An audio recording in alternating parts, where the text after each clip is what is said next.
ಅರ್ಜುನ ಏನೋ ಹೇಳ್ದ ಯುಧಿಷ್ಠಿರನಿಗೆ, ಇನ್ನೂ ಕೊಂದಿಲ್ಲ. ಅದಕ್ಕೊಂದು ಸಮಜಾಯಿಷಿನೂ ಕೊಟ್ಟ, ಯಾಕೆ ಕೊಂದಿಲ್ಲ ಅಂತ ಅನ್ನೋದಕ್ಕೆ.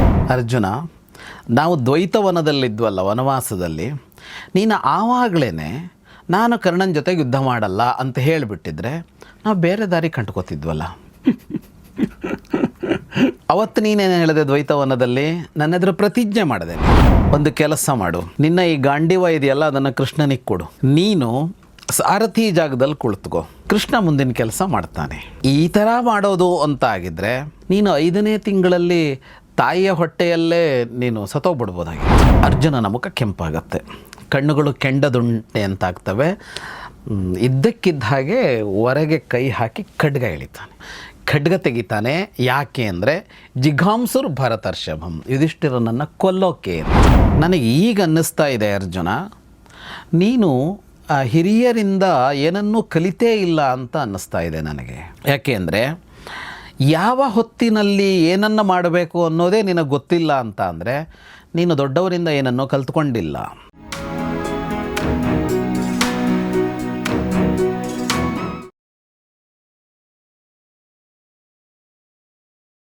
ಸ್ನೇಹಿತರೆ ನಮಸ್ಕಾರ. ಗೌರಿ ಶಕ್ಕಿ ಸ್ಟುಡಿಯೋದ ವಿಶೇಷ ಕಾರ್ಯಕ್ರಮ ಮಹಾಭಾರತ ರಹಸ್ಯಗಳು, ದ ಸೀಕ್ರೆಟ್ಸ್ ಆಫ್ ಮಹಾಭಾರತ. ನಿಮಗೆಲ್ಲ ಆತ್ಮೀಯ ಸ್ವಾಗತ. ನಾನು ಗೌರಿ ಶಕ್ಕಿ. ಮಹಾಭಾರತ ರಹಸ್ಯಗಳನ್ನ ಹೇಳ್ಕೊಡೋದಕ್ಕೆ ನಮ್ಮೊಂದಿಗೆ ಜಾಯ್ನ್ ಆಗಿದ್ದಾರೆ ವಿದ್ವಾನ್ ಜಗದೀಶ್ ಶರ್ಮಾ ಸಂಪತ್ ಸರ್. ಬನ್ನಿ ಅವ್ರನ್ನ ಸ್ವಾಗತಿಸೋಣ. Sir, welcome to the show. ನಮಸ್ತೆ. ನಮಸ್ತೆ. ಸೊ ನಾವು ಈಗ ಮಹಾಭಾರತ ಯುದ್ಧದ ಮಧ್ಯದಲ್ಲಿ ಕೊನೆಯಲ್ಲಿದ್ದೀವಿ. ಆ್ಯಕ್ಚುಲಿ 17ನೇ ದಿನದ ಯುದ್ಧದಲ್ಲಿದ್ದೀವಿ ಮತ್ತು ಕರ್ಣ ಮತ್ತು ಅರ್ಜುನರ ಮುಖಾಮುಖಿಯೇ ಕಾಯ್ತಾ ಇದ್ದೀವಿ. ನಮ್ಮ ಥರನೇ ಯುಧಿಷ್ಠಿರ ಕೂಡ ಕಾಯ್ತಾ ಇದ್ದಾನೆ. ಅದರ ಸಂವಾದವನ್ನು ನಾವು ನೋಡ್ತಾ ಇದ್ವಿ. ಸರ್, ಸಂವಾದ ಮುಗಿತಾ ಅಥವಾ ಇನ್ನೂ ನಡೀತಾ ಇದೆಯಾ? ಅಷ್ಟು ಸುಲಭಕ್ಕಾಗಲ್ಲ ಕೃಷ್ಣ ಅರ್ಜುನರ ಮುಖಾಮುಖಿ. ಇಲ್ಲಿ ಬೇರೆ ಏನೆಲ್ಲ ನಡಿಬೇಕಿದೆ. ಅರ್ಜುನ ಏನೋ ಹೇಳ್ದ ಯುಧಿಷ್ಠಿರನಿಗೆ, ಇನ್ನೂ ಕೊಂದಿಲ್ಲ. ಅದಕ್ಕೊಂದು ಸಮಜಾಯಿಷಿನೂ ಕೊಟ್ಟ, ಯಾಕೆ ಕೊಂದಿಲ್ಲ ಅಂತ ಅನ್ನೋದಕ್ಕೆ. ಯಾಕೆಂದರೆ ಅದು ಸಮಜಾಯಿಷಿ ಕೊಡಬೇಕಾದ ಯಾಕೆ ಬಂದಿತ್ತು ಅಂದರೆ 17ನೇ ದಿನದ ಬೆಳಗ್ಗೆ ಅವನು, ಇವತ್ತು ನೀನು ಕರ್ಣನನ್ನು ಸಂಹರಿಸುವಂಥ ಯುಧಿಷ್ಠಿರ ಒಂದು ಮಾತು ಹೇಳಿದ್ದ ಅವನಿಗೆ. ನಾವೊಂದು ಮಾತಾಡಿತ್ತು ಹಿಂದಿನ ಇದರಲ್ಲಿ. ಹಾಗಾಗಿ ಇವನು ಅದನ್ನು ಮಾಡಿರಬೇಕು ಅಂತ ಅವನ ನಿರೀಕ್ಷೆ ಇತ್ತು. ಹಾಗಾಗಿ ಅದು ಮಾಡೋಕ್ಕೆ ಯಾಕೆ ಆಗಲಿಲ್ಲ ಅಂತ ಅರ್ಜುನ ತನ್ನ ಉತ್ತರವನ್ನು ಹೇಳ್ದ. ಕೃಷ್ಣ ಅವಾಯ್ಡ್ ಮಾಡಿದ್ದಾನೆ ಅನ್ನೋದು ಅರ್ಜುನನಿಗೆ ಗೊತ್ತಾಗಿರುತ್ತೆ. ಆದರೆ ಕೃಷ್ಣ ಏನು ಮಾಡಿರ್ತಾನೋ ಅದನ್ನು ಅವನು ಸರಿಯಾಗೇ ಮಾಡಿರ್ತಾನೆ. ಹಾಗಾಗಿ ಅವನನ್ನು ಆಕ್ಷೇಪಿಸಬೇಕಿಲ್ಲ. ಅದಕ್ಕೆ ನಾನು ಆವಾಗಲೇ ಮಾಡಿ ಕೊಂದುಬಿಡ್ತಿದ್ದೆ, ಕೃಷ್ಣ ಬಿಡಲಿಲ್ಲ ಅಂತ ಹೇಳಬಾರ್ದು. ಹಾಗೆ ಹೇಳೋಕ್ಕೆ ಹೋಗಲಿಲ್ಲ ಅವನು. ಹಾಗೆ ಹೇಳ್ತೀವಲ್ಲ ನಾವು, ಇನ್ನೊಬ್ಬರ ತಲೆ ಮೇಲೆ ಹಾಕ್ತೀವಲ್ಲ ಯಾವಾಗಲೂ. ಅರ್ಜುನ ತನ್ನ ಮೇಲೆ ಹಾಕ್ಕೊಂಡ, ಬಿಟ್ಟರೆ ಕೃಷ್ಣನ ಮೇಲೆ ಏನು ಹೇಳಲಿಲ್ಲ.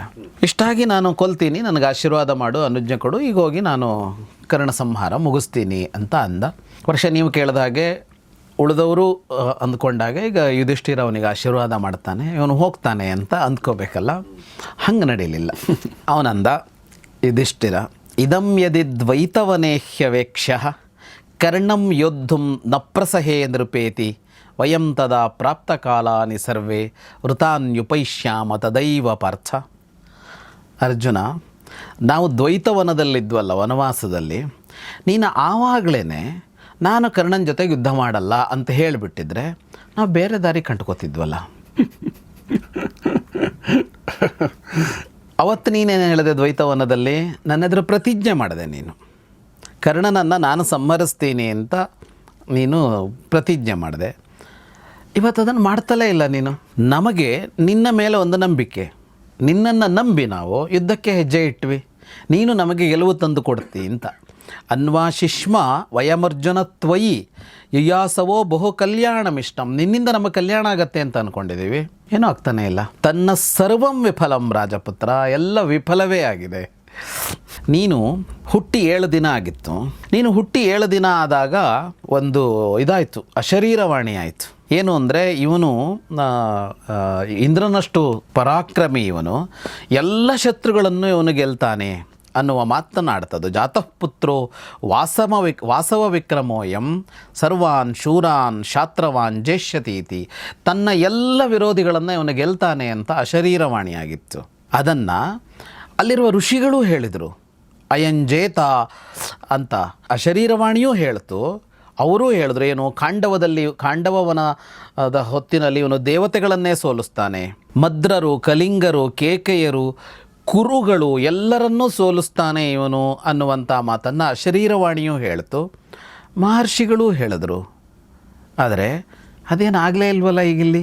ನೀನು ಈಗ ಬಳಸ್ತಾ ಇರುವ ರಥ ಇದೆಯಲ್ಲ, ಅದು ತ್ವಷ್ಟೃ ವಿಶ್ವಕರ್ಮ ನಿರ್ಮಿಸಿದಂಥ ರಥ ಅದು. ಅಂದರೆ ಒಂದು ರಥವನ್ನು ಊರಲ್ಲಿರೋ ಯಾರೋ ಮಾಡ್ತಾರೆ, ಯಾರೋ ಬಡಗಿ ಆಚಾರಿ ಯಾರೋ ನಿರ್ಮಿಸ್ತಾರೆ. ನಿನ್ನ ರಥ ಅಂಥದ್ದಲ್ಲ, ಅವನು ವಿಶ್ವಕರ್ಮ ಮಾಡಿಕೊಟ್ಟಿರೋ ಅಂಥದ್ದದು. ಎಲ್ಲರಿಗೂ ಅವರದ್ದೇ ಆದ ಒಂದು ಧ್ವಜ ಚಿಹ್ನೆ ಇದ್ದರೆ, ನಿನ್ನ ಧ್ವಜದಲ್ಲಿ ಸಾಕ್ಷಾತ್ ಆಂಜನೇಯ ಕುಳಿತುಕೊಂಡಿದ್ದಾನೆ. ನಿನ್ನಲ್ಲಿರೋ ಖಡ್ಗ ಅದ್ಭುತವಾದ ಖಡ್ಗ, ನಿನ್ನಲ್ಲಿರುವ ಗಾಂಡೀವ ಅದೇನು ಸಾಮಾನ್ಯವಾದದ್ದಲ್ಲ, ಅಸಾಮಾನ್ಯವಾದದ್ದು. ಇನ್ನು ನಿನ್ನ ರಥಕ್ಕೆ ಸಾರಥಿಯಾಗಿ ಮುನ್ನಡೆಸ್ತಾ ಇರೋರು ಯಾರು ಅಂದರೆ ಕೃಷ್ಣ. ಹೀಗಿರುವಾಗ ಕರ್ಣಾದ್ ಭೀತೋ ವ್ಯಪಯಾತೋಸಿ ಪಾರ್ಥ, ಇಷ್ಟೆಲ್ಲ ಇದ್ದು ಕರ್ಣನಿಗೆ ಹೆದರ್ಕೊಂಡು ಶಿಬಿರಕ್ಕೆ ಓಡಿ ಬಂದಿಯಲ್ಲ ನೀನು. ಒಂದು ಕೆಲಸ ಮಾಡು, ನಿನ್ನ ಈ ಗಾಂಡೀವ ಇದೆಯಲ್ಲ ಅದನ್ನು ಕೃಷ್ಣನಿಗೆ ಕೊಡು. ನೀನು ಸಾರಥಿ ಜಾಗದಲ್ಲಿ ಕುಳಿತುಕೋ, ಕೃಷ್ಣ ಮುಂದಿನ ಕೆಲಸ ಮಾಡ್ತಾನೆ. ಈ ಥರ ಮಾಡೋದು ಅಂತ ಆಗಿದ್ರೆ ನೀನು 5ನೇ ತಿಂಗಳಲ್ಲಿ ತಾಯಿಯ ಹೊಟ್ಟೆಯಲ್ಲೇ ನೀನು ಸತ್ತೋಗ್ಬಿಡ್ಬೋದಾಗಿತ್ತು. ಮಾಸೇ ಪತಿಷ್ಯ ಪಂಚಮೇ ತ್ವಂ ಪ್ರಕೃಚ್ಛೇ, ಅಥವಾ ನೀನು ಅವಳ ಹೊಟ್ಟೆ ಒಳಗಡೆ ಕಾಣಿಸ್ಕೊಳ್ಳೋದೇ ಬೇಡಾಗಿತ್ತು. ಇಷ್ಟೆಲ್ಲ ಆಗಿ ಹುಟ್ಟಿ ಇಷ್ಟೇ ಮಾಡೋದಾದರೆ ನಿನ್ನ ಅವಶ್ಯಕತೆಯೇ ಇರಲಿಲ್ಲ ಅಂತ ಹೇಳ್ತಾನೆ ಯುಧಿಷ್ಠಿರ. ಇಷ್ಟು ಹೇಳ್ತಾ ಇದ್ದ ಹಾಗೇನೆ ಅರ್ಜುನನ ಮುಖ ಕೆಂಪಾಗತ್ತೆ, ಕಣ್ಣುಗಳು ಕೆಂಡದುಂಟೆ ಅಂತಾಗ್ತವೆ. ಇದ್ದಕ್ಕಿದ್ದ ಹಾಗೆ ಹೊರಗೆ ಕೈ ಹಾಕಿ ಖಡ್ಗ ಎಳಿತಾನೆ. ಅಸಿಂಜಗ್ರಾಹ ಸಂಕ್ರುದ್ಧೋ ಜಿಘಾಂಸುರ್ ಭರತರ್ಷಭಂ. ಖಡ್ಗ ತೆಗಿತಾನೆ. ಯಾಕೆ ಅಂದರೆ ಜಿಘಾಂಸುರ್ ಭರತರ್ಷಭಂ, ಯುಧಿಷ್ಠಿರನನ್ನು ಕೊಲ್ಲೋಕೆ ಅಂತ. ಇದನ್ನು ಕೃಷ್ಣ ನೋಡ್ತಾ ಇರ್ತಾನಲ್ಲ, ನಡೀತಾ ಇರೋದನ್ನು ನೋಡ್ತಾ ಇದ್ನಲ್ಲ, ಇವನ ಸಿಟ್ಟನ್ನು ನೋಡ್ದ. ಚಿತ್ತಜ್ಞ ಕೇಶವಸ್ತದ, ಚಿತ್ತಜ್ಞ ಅಂತ ಹೇಳ್ತಾರೆ ಅವರಿಗೆ ವ್ಯಾಸರು ಕೃಷ್ಣನಿಗೆ. ಮನಸ್ಸನ್ನು ಅರ್ಥ ಮಾಡಿಕೊಳ್ಳೋನು ಅಂತ, ಏನಾಗ್ತಾ ಇದೆ ಇವನ ಮನಸ್ಸಲ್ಲಿ ಅಂತ. ಈ ಮಾತುಕತೆಗಳು ನಡೀತಾ ಇದ್ದಾಗ ನಾವೇನು ಮಾಡ್ತೀವಿ, ಏನು ಆಡ್ತಾ ಇದ್ದಾರೆ, ಏನು ಮಾಡ್ತಾ ಇದ್ದಾನೆ ಅಂತ ನೋಡ್ತೀವಿ. ಆದರೆ ಅವನಲ್ಲ, ಮನಸ್ಸನ್ನು ಹೇಳ್ತಾನೆ. ಈ ಮುಂದೇನು ಮಾಡ್ಬೋದು, ಇವನು ಮುಂದೇನು ಹೇಳ್ಬೋದು ಅಂತ ಅರ್ಥ ಮಾಡಿಕೊಳ್ಳಬಲ್ಲವ ಅಂತ. ಅವನು ತಕ್ಷಣ ಕೇಳ್ದಾನೆ, ಏನು ಮಾಡ್ತಾ ಇದೀಯಾ ಅರ್ಜುನ, ಯಾಕೆ ಖಡ್ಗ ತೆಗೆದೆ? ಇಲ್ಲಿ ಯಾರೂ ಇಲ್ವಲ್ಲ ನಿನ್ನ ಜೊತೆಗೆ ಯುದ್ಧ ಮಾಡಬೇಕಾದವರು. ನೇಹ ಪಶ್ಯಾಮ ಯೋದ್ಧಂ ತವ ಕಿಂಚಿತ್ ಧನಂಜಯ, ಯುದ್ಧದ ಜಾಗ ಅಲ್ಲ ಇಲ್ಲಿ. ಅಂಥ ಜಾಗದಲ್ಲಿ ಅದ್ಯಾಕೆ ಖಡ್ಗ ಹಿಡಿದಿದೀಯಾ? ನೀನೇ ಈಗ ಯುದ್ಧ ಮಾಡೋದಕ್ಕೆ ಭೀಮನಿಗೆ ವಹಿಸಿ ಬಂದಿದೀಯಾ, ಅವನಲ್ಲಿ ಯುದ್ಧ ಮಾಡ್ತಾ ಇದ್ದಾನೆ. ಯುಧಿಷ್ಠಿರನನ್ನು ನೋಡೋದಕ್ಕೆ ಅಂತ ಬಂದವನು ನೀನು. ಅವನು ನಿನ್ನ ಅಣ್ಣ, ಅವನೀಗ ಆರೋಗ್ಯವಾಗಿದ್ದಾನೆ ಅನ್ನೋದು ಗೊತ್ತಾಗಿದೆ. ಇಲ್ಲಿ ಯುದ್ಧದ ಸಂಭವವೇ ಇಲ್ಲ, ಖಡ್ಗ ಯಾಕೆ ತೆಗೆದೆ ಅಂತ ಕೇಳ್ತಾನೆ. ಯುಧಿಷ್ಠಿರನಿಗೆ ಏನಾಗಿದೆಯೋ ಅಂತ ಭೀತಿ ಆತಂಕದಿಂದ ಬಂದ್ವಿ. ಇಲ್ಲಿ ನೋಡಿದರೆ ಅವನು ಸುಧಾರಿಸಿಕೊಂಡಿದ್ದಾನೆ. ಹರ್ಷಕಾಲೇತು ಸಂಪ್ರಾಪ್ತವೆ ಕಸ್ಮಾತ್ವ ಮನ್ಯುರಾವಿಶತು. ನಮಗೆ ಆತಂಕ ಹೋಯ್ತೀಗ, ಯುಧಿಷ್ಠಿರನಿಗೆ ಏನೋ ಆಗಿದೆ ಅನ್ನೋ ಆತಂಕ ಹೋಯಿತು. ಯಾವ ಆತಂಕವೂ ಇಲ್ಲ ನಮಗೀಗ. ಈಗ ಯಾಕೆ ನಿನಗೆ ಈ ಥರ ಸಿಟ್ಟು ಬಂತು? ಸಿಟ್ಟಿಗೇನು ಕಾರಣ ಇದೆ? ಇಲ್ಲಿ ಯಾರೊಬ್ಬರು ನಿನ್ನಿಂದ ಸಾಯಬೇಕಾದವರು ಒಬ್ಬರೂ ಇಲ್ಲದೇ ಇದ್ದಾಗ ಈ ಮಹಾಖಡ್ಗವನ್ನು ಯಾಕೆ ತೆಗೆದೆ? ಪದೇ ಪದೇ ಕೇಳ್ತಾನೆ ಕೃಷ್ಣ. ಹೀಗೆ ಕೇಳಿದ್ರೆ ಅರ್ಜುನ ಉತ್ತರಿಸ್ತಾನೆ. ಆದರೆ ಉತ್ತರ ಕೊಡೋದು ಕೃಷ್ಣನಿಗೆ, ಅವನು ನೋಡ್ತಾ ಇರೋದು ಯುಧಿಷ್ಠಿರನನ್ನು. ಏವ ಮುಕ್ತಸ್ತು ಕೃಷ್ಣೇನ ಪ್ರೇಕ್ಷಮಾಣೋ ಯುಧಿಷ್ಠಿರಂ. ಯುಧಿಷ್ಠಿರನ ಕಡೆಗೆ ದೃಷ್ಟಿ ಬಿಟ್ಟು ನೋಡ್ತಾ ಜೋರಾಗಿ ಉಸಿರು ಬರ್ತಾ ಇತ್ತಂತೆ, ಬುಸುಗುಡ್ತಾ ಇದ್ದಂತೆ. ಕ್ರುದ್ಧ ಸರ್ಪ ಇವ ಶ್ವಸನ್ನಂತ, ಸಿಟ್ಟಿನಿಂದ ಬುಸುಗುಡ್ತಾ ಹೇಳ್ತಾನೆ. ದದ ಗಾಂಡೀವ ಮನ್ಯಸ್ಮ ಇತಿ ಮಾಂ ಯೋಭಿಚೋದಯೇತ್ ಛಿಂದ್ಯಾಮಹಂ ಶಿರಸ್ತಸ್ಯ ಇತ್ಯುಪಾಂಶು ವ್ರತಂ ಮಮ. ನನ್ನದೊಂದು ಉಪಾಂಶು ವ್ರತ ಇದೆ ಅಂತ. ಉಪಾಂಶು ಅಂತ ಅಂದರೆ ಈಗ ಪ್ರತಿಜ್ಞೆ ಅಥವಾ ಸಂಕಲ್ಪ ಮಾಡುವಾಗ ಹೊರಗಡೆ ಜೋರಾಗಿ ಹೇಳೋದಿದೆ, ಹಾಗೆ ಮನಸ್ಸಿನಲ್ಲೇ ಅಂದ್ಕೊಳ್ಳೋದು, ಅದನ್ನು ಉಪಾಂಶು ಅಂತ ಕರೀತಾರೆ. ಉಪಾಂಶು ಅಂತ. ನನ್ನದೊಂದು ಉಪಾಂಶು ಪ್ರತಿಜ್ಞೆ ಇದೆ. ಅಂದರೆ ನಾನು ನನ್ನ ಮನಸ್ಸಿನೊಳಗೆ ಅಂದುಕೊಂಡ ಪ್ರತಿಜ್ಞೆ ಅದು, ಹೊರಗೆ ಯಾರೆದುರಿಗೂ ಹೇಳಿಲ್ಲ. ಆದರೆ ಅದೇನು ಅಂತ ಅಂದರೆ, ನನಗೆ ಯಾರಾದರೂ ನಿನ್ನ ಗಾಂಡೀವವನ್ನು, ಅಂದರೆ ನೀನು ಯೋಗ್ಯನಲ್ಲ, ನಿನ್ನ ಗಾಂಡೀವವನ್ನು ಇನ್ಯಾರಿಗಾದರೂ ಕೊಡು ಅಂತ ಹೇಳಿದರೆ ನಾನು ಅವರ ತಲೆ ಕಡಿತೀನಿ ಅಂತ ಪ್ರತಿಜ್ಞೆ ಮಾಡಿದ್ದೀನಿ. ಓಕೆ, ಈಗಲೇ ಮಾಡಿರ್ಬೇಕು ಅನ್ಸುತ್ತೆ ಅದನ್ನು ಉಪಾಂಶ. ಇಲ್ಲ, ಮೊದಲೇ ಮಾಡಿದ್ದಂತೆ. ಅದು ಅವರಿಗೂ ಎಲ್ಲ ಗೊತ್ತಿತ್ತು, ಮುಂದೆ ಹೇಳ್ತಾನೆ. ಯುಧಿಷ್ಠಿರನಿಗೂ ಗೊತ್ತಿತ್ತು, ಅದು ಕೃಷ್ಣನಿಗೂ ಗೊತ್ತಿತ್ತು ಆ ಪ್ರತಿಜ್ಞೆ ಇದೆ ಅಂತ. ಅಂದರೆ ಪ್ರತಿಜ್ಞೆ ಮಾಡುವಾಗ ಮನಸ್ಸೊಳಗೆ ಮಾಡ್ಕೊಂಡಿದ್ದ, ಆಮೇಲೆ ಅದನ್ನು ಹೇಳಿರ್ತಾನೆ, ನಾನೊಂದು ಪ್ರತಿಜ್ಞೆ ಮಾಡ್ಕೊಂಡಿದ್ದೇನೆ ಅಂತ ಯಾರಿಗೋ ಹೇಳಿರ್ತಾನೆ ಅವನು. ಹಾಗಾಗಿ ಈಗ ಇವನು ನಿನ್ನ ಕಣ್ಣೆದುರಿಗೇನೆ ಹೇಳಿದ್ನಲ್ಲ, ಗಾಂಡೀವ ತೆಗೆದು ನಿನ್ನ ಕೈ ಕೊಡಬೇಕು ಅಂತ ಅನ್ನಲ್ಲ ಇವನು. ಹಾಗಾಗಿ ತಲೆ ಕಡಿತೀನಿ. ತಸ್ಮಾದೇನಂ ವದಿಷ್ಯಾಮಿ ರಾಜಾನಂ ಧರ್ಮಭೀರುಕಂ ಪ್ರತಿಜ್ಞಾಂ ಪಾಲಯಿಷ್ಯಾಮಿ ಹತ್ವೇವಂ ನರಸತ್ತಮಂ. ಅಂದರೆ ಇವನನ್ನು ಕೊಂದು ನಾನು ನನ್ನ ಪ್ರತಿಜ್ಞೆಯನ್ನು ಈಡೇರಿಸ್ಕೊಳ್ತೀನಿ. ಖಡ್ಗ ಯಾಕೆ ತೆಗೆದೆ ಅಂದರೆ ಇದಕ್ಕಾಗಿ ತೆಗೆದೆ. ಇವನು ಈಗ ಕೊಂದರೆ ಮಾತ್ರ ನನ್ನ ಪ್ರತಿಜ್ಞೆ ಈಡೇರುತ್ತೆ.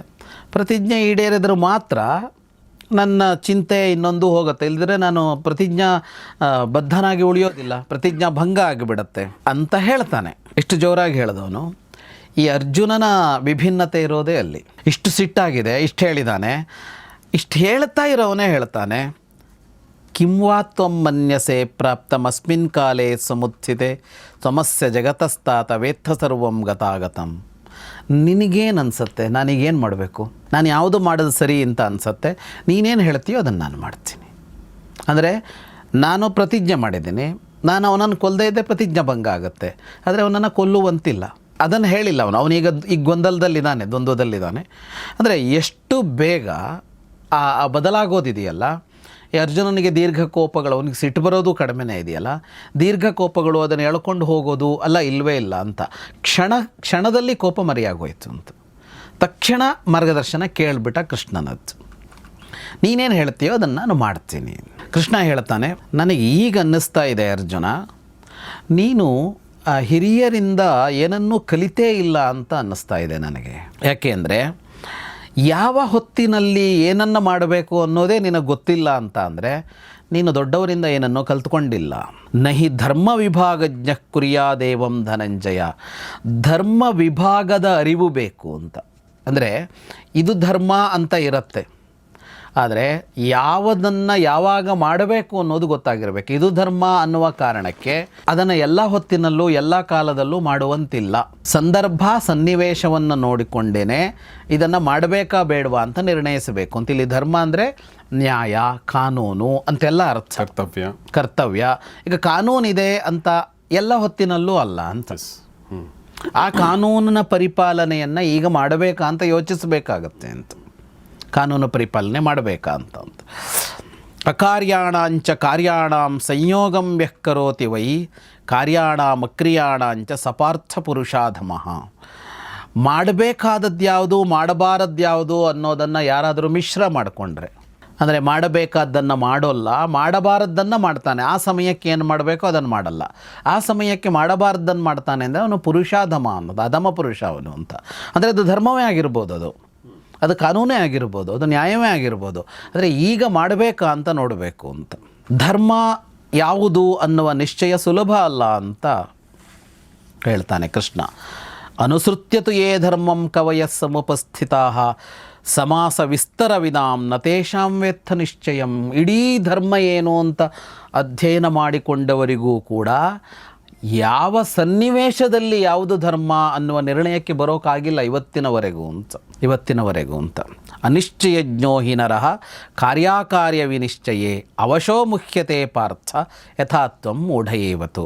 ಯಾವಾಗ ಯಾವ ಸಮಯದಲ್ಲಿ ಏನು ಮಾಡಬೇಕು ಅನ್ನುವ ನಿರ್ಣಯಕ್ಕೆ ಒಬ್ಬ ಬರೋದಿಲ್ವೋ ಅಂಥವನು ಮೋಹಕ್ಕೆ ಒಳಗಾಗ್ತಾನೆ. ನೀನಾದಿಯಲ್ಲ ಈಗ ಹೀಗಾಗುತ್ತಾನೆ ಅವನು. ಎಲ್ಲವನ್ನೂ ವಿದ್ಯೆಯಿಂದ ಕಲಿತು ಬಿಡೋಕ್ಕಾಗತ್ತೆ ಅಂತ ಹೇಳೋಕ್ಕಾಗಲ್ಲ. ಅಂದರೆ ಇದನ್ನೆಲ್ಲ ಓದಿದ್ದೀನಿ ನಾನು, ಅದು ಕಾನೂನು ಇರಲಿ ಅಥವಾ ನ್ಯಾಯ ಇರಲಿ ಅಥವಾ ಧರ್ಮ ಅಂತ ಹೇಳ್ತೀವಲ್ಲ ಇದಿರಲಿ, ಇದೆಲ್ಲ ನಾನು ಓದಿದ್ದೀನಿ ಪುಸ್ತಕಗಳಲ್ಲಿ. ಹಾಗಾಗಿ ನನಗೆ ಯಾವಾಗ ಏನು ಮಾಡಬೇಕು ಯಾವುದನ್ನು ಮಾಡಬಾರ್ದು ಅಂತ ನನಗೆ ಗೊತ್ತಿದೆ ಅಂತ ಅಂದ್ಕೊಳ್ಳೋಕ್ಕಾಗಲ್ಲ. ಶ್ರುತೇನ ಜ್ಞಾಯತೆ ಸರ್ವಂ ತಚ್ಚತ್ವಂ ನಾವಬುಧ್ಯತೆ. ಹಾಗೆ ಅದನ್ನು ನಿರ್ಣಯಿಸೋದು ಸುಲಭ ಇಲ್ಲ ಅಂತ. ಹೇಗೆ ನಿನಗೆ ನಿಜವಾಗಿ ಹೇಳಬೇಕು ಅಂದರೆ ಹಿಂಸೆಯನ್ನೇ ಮಾಡಬಾರದು. ಅಂದರೆ ಕೃಷ್ಣನ ತುಂಬ ಒಳ್ಳೆ ಮಾತುಗಳಿವೆ. ಅವನ ಕೃಷ್ಣನ ನಿಲುವುಗಳಿಗೆಲ್ಲ ಪೂರಕವಾದ ಮಾತುಗಳಲ್ಲಿರೋದು. ಪ್ರಾಣಿನಾಮವಧಸ್ತಾತ ಸರ್ವಜ್ಞಾಯಾನ್ ಮತೋ ಮಮ. ಯಾವುದೇ ಪ್ರಾಣಿಗಳನ್ನು ಕೊಲ್ಲಬಾರದು ಅನ್ನೋದು ನನಗೆ ಅತ್ಯಂತ ಶ್ರೇಷ್ಠವಾದದ್ದು ಅಂತ ನನಗನ್ನಿಸುತ್ತೆ. ಹಾಗಾಗಿ ಹಿಂಸೆಯನ್ನೇ ಮಾಡಬಾರದು. ಅಂಥದ್ರಲ್ಲಿ ಸಹೋದರನನ್ನು, ಅದರಲ್ಲೂ ಹಿರಿಯ ಸಹೋದರನನ್ನು, ಅದರಲ್ಲೂ ನಿನ್ನ ಒಡೆಯನಾಗಿರುವಂತಹವನನ್ನು, ಅದರಲ್ಲೂ ಧರ್ಮ ಯಾವುದು ಅಂತ ತಿಳಿದವನನ್ನು ನೀನು ಒಬ್ಬ ಯಾವುದೋ ಒಬ್ಬ ಸಾಮಾನ್ಯನಂತೆ ಕೊಲ್ಲೋದಕ್ಕೆ ಹೊರಟುಬಿಟ್ಟಿಯಲ್ಲ ನೀನು ಅಂತ. ಅದರಲ್ಲೂ ಯುದ್ಧ ಮಾಡದೇ ಇರೋವನನ್ನು ಕೊಲ್ಲಬಾರದು ಅಂತ ನಿಯಮ ಇದೆ. ಅಯುಧ್ಯಮಾನಸ್ಯ ವಧಃ. ಅವನು ಯುದ್ಧ ಮಾಡ್ತಾ ಇಲ್ಲ ಅಂದರೆ ಅವನನ್ನು ಕೊಲ್ಲಬಾರದು. ತಥಾ ಅಶಸ್ತ್ರಸ್ಯ ಭಾರತ. ಅವನ ಕೈಯಲ್ಲಿ ಆಯುಧ ಇಲ್ಲ ಅಂದರೆ ಅವನನ್ನು ಕೊಲ್ಲಬಾರದು. ಪರಾಂಗುಖಸ್ಯ ಅಂದರೆ ಹಿಂದಿರುಗಿ ಹೊರಟಿದ್ದಾನೆ ಅಂದರೆ ಅವನನ್ನು ಕೊಲ್ಲಬಾರ್ದು, ದ್ರವತಃ ಓಡಿ ಹೋಗ್ತಾ ಇದ್ದಾನೆ ಅಂದರೆ ಅವನನ್ನು ಕೊಲ್ಲಬಾರ್ದು, ಶರಣಂ ವಾಭಿಗಚ್ಚತಃ ಶರಣಾಗಿ ಪ್ರಾಣಭಿಕ್ಷೆ ಕೇಳ್ತಾ ಇದ್ದಾನೆ ಅಂದರೆ ಅವನನ್ನು ಕೊಲ್ಲಬಾರ್ದು, ಕೃತಾಂಜಲೈ ಪ್ರಪನ್ನಸ್ಯ ಕೈ ಮುಗಿದುಕೊಂಡು ನಿಂತಿದ್ದಾನೆ ಅಂತ ಅಂದರೆ ನವಧ ಪೂಜ್ಯತೆ ಬುಧೈಹಿ ಇಂಥವನನ್ನು ಕೊಲ್ಲಬಾರದು. ಈಗ ಇಲ್ಲಿ ಯಾವುದೂ ಇಲ್ಲ, ಇವನಲ್ಲಿ ಅವನು ಯುದ್ಧ ಮಾಡ್ತಾ ಇಲ್ಲ, ಅವನ ಕೈಯಲ್ಲಿ ಆಯುಧ ಇಲ್ಲ. ಹಾಗಾಗಿ ಯಾವುದೇ ಕಾರಣಕ್ಕೂ ನೀನು ಕೊಲ್ಲೋದಕ್ಕೆ ಸಾಧ್ಯವೇ ಇಲ್ಲ ಅವನನ್ನು ಅಂತ. ಹಾಗಾಗಿ ನೀನೀಗ ಮಾಡ್ತಾ ಇರೋದು ತಸ್ಮಾದ್ ಅಧರ್ಮ ಸಂಯುಕ್ತಂ ಮೌಢ್ಯಾತ್ ಕರ್ಮ ವ್ಯವಸ್ಯಸಿ, ನೀನು ಮಾಡ್ತಾ ಇರೋದು ಅಧರ್ಮ, ಆದರೆ ನಿನಗೆ ಆ ಕುರಿತು ಮೌಢ್ಯ ಇದೆ ಅಂತ. ಅಂದರೆ ಅಧರ್ಮವನ್ನೇ ನೀನು ಧರ್ಮ ಅಂತ ಅಂದ್ಕೊಂಡಿದೀಯಾ ಅಂತ. ಧರ್ಮ ರಹಸ್ಯ ಏನು ಅಂತ ಹೇಳ್ತೀನಿ ಅಂತ ಹೇಳ್ತಾನೆ ಕೃಷ್ಣ. ಇದಂ ಧರ್ಮ ರಹಸ್ಯಂಚ ವಕ್ಷಾಮಿ ಭರತರ್ಷಭ.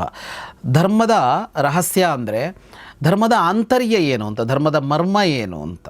ಹೊರಗಡೆ ಕಾಣಿಸ್ತಾ ಇರೋ ಒಂದು ವಾಕ್ಯ ಇರುತ್ತೆ, ಆದರೆ ಅದರ ಆಶಯ ಏನು ಅಂತ ಬೇಕಾಗತ್ತೆ ಅಂತ. ಆಶಯದ ಮೇಲೆಯೇ ಹೊರತು ಶಬ್ದದ ಮೇಲೆ ಅಲ್ಲ, ವಾಕ್ಯದ ಮೇಲೆ ಅಲ್ಲ ಅಂತ.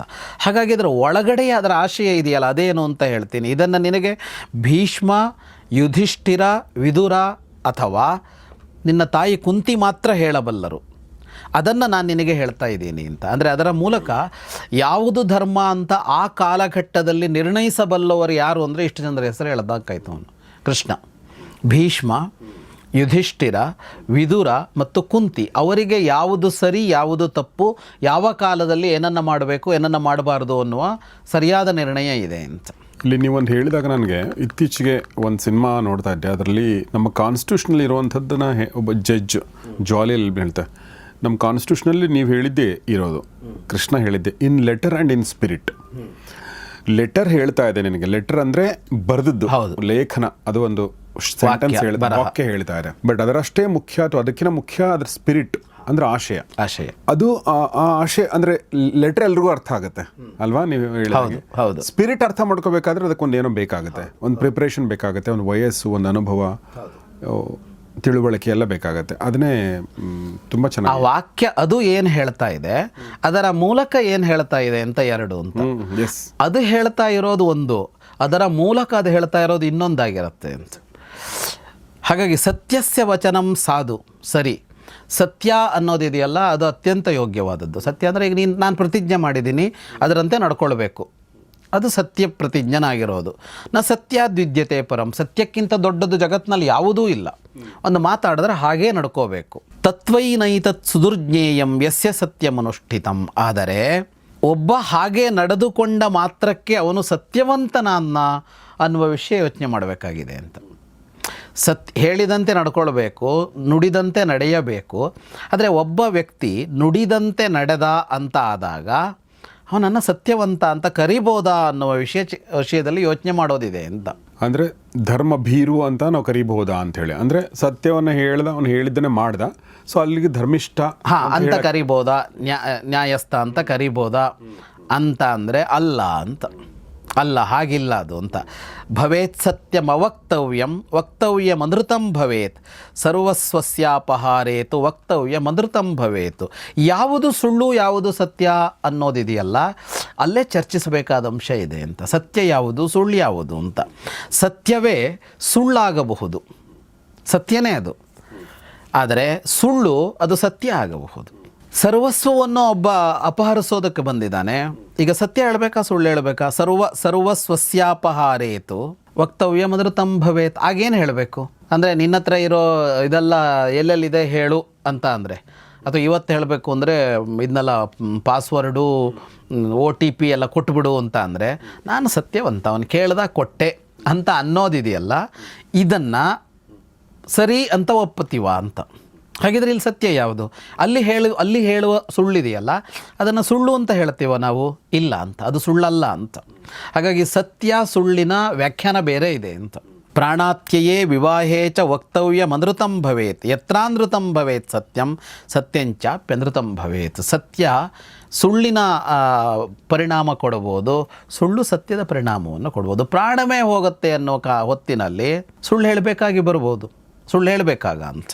ಹಾಗಾಗಿ ಸತ್ಯ ಸುಳ್ಳು ಅಂದರೆ ಯಾವುದು ಅಂತ ನಿಶ್ಚಯ ಮಾಡಿಕೊಂಡು ನಾನು ಸತ್ಯವನ್ನು ನುಡಿತೇನೆ, ಸತ್ಯಕ್ಕೆ ಸರಿಯಾಗಿ ನಡೆದುಕೊಳ್ತೇನೆ ಅಂತ ಹೋಗಬೇಕೇ ಹೊರತು ಅದಿಲ್ಲದೆ ಕೇವಲ ವಾಕ್ಯದ ಮೇಲೆ ಹೋದರೆ ಅದು ಬಾಲಿಶವಾಗತ್ತೆ.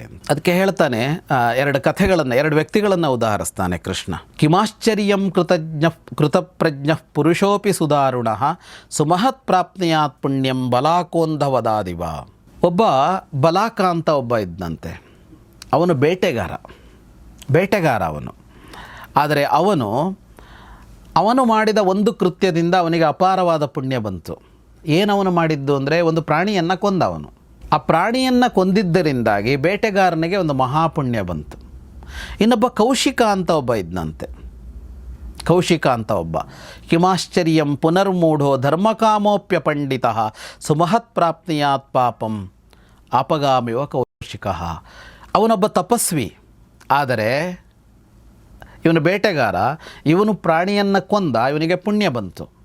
ಅವನು ಒಳ್ಳೆ ಕೆಲಸ ಮಾಡ್ದ ಕೌಶಿಕ ಅನ್ನುವನು, ಆದರೆ ಅವನಿಗೆ ಅದರಿಂದ ಪಾಪ ಬಂತು. ಹಾಗಾಗಿ ಯಾವುದು ಸರಿ ಯಾವುದು ತಪ್ಪು ಅನ್ನುವ ನಿರ್ಣಯಕ್ಕೆ ಬೇರೆಯದೇ ಒಂದು ವಿವೇಕ ಬೇಕು ಅಂತ ಕೃಷ್ಣ ಹೇಳ್ತಾನೆ. ಎಷ್ಟು ಮುಖ್ಯ ಈ ಮಾತುಗಳು ಅಂತ ಅಂದರೆ, ಇಡೀ ಮಹಾಭಾರತದಲ್ಲಿ ಅಥವಾ ಯುದ್ಧದ ಹೊತ್ತಿನಲ್ಲಿ ಕೃಷ್ಣನ ನಡೆಗಳ ಮೇಲೆ ಎಷ್ಟು ಪ್ರಶ್ನೆಗಳಿವೆಯಲ್ಲ, ಆ ಎಲ್ಲ ಪ್ರಶ್ನೆಗಳಿಗೆ ಉತ್ತರ ಇಲ್ಲಿ ಸಿಗತ್ತೆ ಅಂತ. ಇದನ್ನು ನಾವು ತುಂಬ ಸಲ ಮಾತಾಡಿದ್ದೀವಿ ಆಯಾ ಘಟ್ಟ ಬಂದಾಗ. ಅಂದರೆ ಅಶ್ವತ್ಥಾಮ ಹತಃ ಕುಂಜರಹ ಅನ್ನೋದು ಯಾಕೆ ತಪ್ಪಲ್ಲ, ಅಂದರೆ ಅದನ್ನು ಯಾಕೆ ಮಾಡಬೇಕಾಯಿತು ಅನ್ನೋದನ್ನೆಲ್ಲ ನಾವು ಮಾತಾಡಿದ್ವಲ್ಲ, ತುಂಬ ಸಲ ಬಂತಲ್ಲ. ಅದು ಇಲ್ಲಿದೆ ಅಂತ. ನೀವು ಸರಿ ತಪ್ಪುಗಳನ್ನು ಸ್ಟೇಟ್ಮೆಂಟ್ಗಳ ಮೇಲೆ ನಿರ್ಣಯಿಸಬೇಡಿ ಅಂತ. ಸುಳ್ಳನ್ನು ಹೇಳಬೇಕಾಗತ್ತೆ ಅಂತ. ಹಾಗಂತ ಸುಳ್ಳು ಸರಿ ಅಂತ ಅಲ್ಲ. ಅವನು ಆರಂಭ ಮಾಡುವಾಗಲೇ ಕೃಷ್ಣ ಹೇಳ್ದ, ಸತ್ಯವೇ ದೊಡ್ಡದು, ಸತ್ಯಕ್ಕಿಂತ ದೊಡ್ಡದು ಜಗತ್ತಿನಲ್ಲಿ ಯಾವುದೂ ಇಲ್ಲ ಅಂತಲೇ ಶುರು ಮಾಡಿದ್ದಾನೆ. ಅಂದರೆ ಹೀಗೆಲ್ಲ ಕೃಷ್ಣ ಹೇಳಿದ್ದಾನೆ, ಬೇಕಾಬಿಟ್ಟು ಸುಳ್ಳು ಹೇಳ್ಬೋದು ಅಂತ ಕೃಷ್ಣನ ಆಶಯ ಅಂತ ತಗೊಳ್ಳೋಕ್ಕಾಗಲ್ಲ. ಸೊ ಕೃಷ್ಣ ಭಗವದ್ಗೀತೆ ಸಂದರ್ಭದಲ್ಲಿ ಮಾತ್ರ ಈ ಥರ ಭಾಳ ಮಹತ್ವದ ಮಾತುಗಳನ್ನ ಆಡಿಲ್ಲ. ಆಗಾಗ್ಗೆ ಈ ಥರದ ಮಾತುಗಳು ಬರ್ತವೆ. ಬಟ್ ಅಂಥ ಸಂದರ್ಭ ಬಂದಾಗ, ಮತ್ತು ಆ ಸಂದರ್ಭ ಎಷ್ಟು ಚೆನ್ನಾಗಿದೆ ಅಂತಂದರೆ, ಮತ್ತು ಆ ಮಾತುಗಳು ಕೂಡ ಎಷ್ಟು ಚೆನ್ನಾಗಿದೆ. ಇಡೀ ಮಹಾಭಾರತದ ಆಶಯ ಮತ್ತು ನಾವು ಅರ್ಥ ಮಾಡ್ಕೊಳ್ಬೇಕಾಗಿರೋ ವಿಚಾರಗಳು ಇದೆ ಅಂತ ನನಗನ್ಸುತ್ತೆ ಅಲ್ವಾ.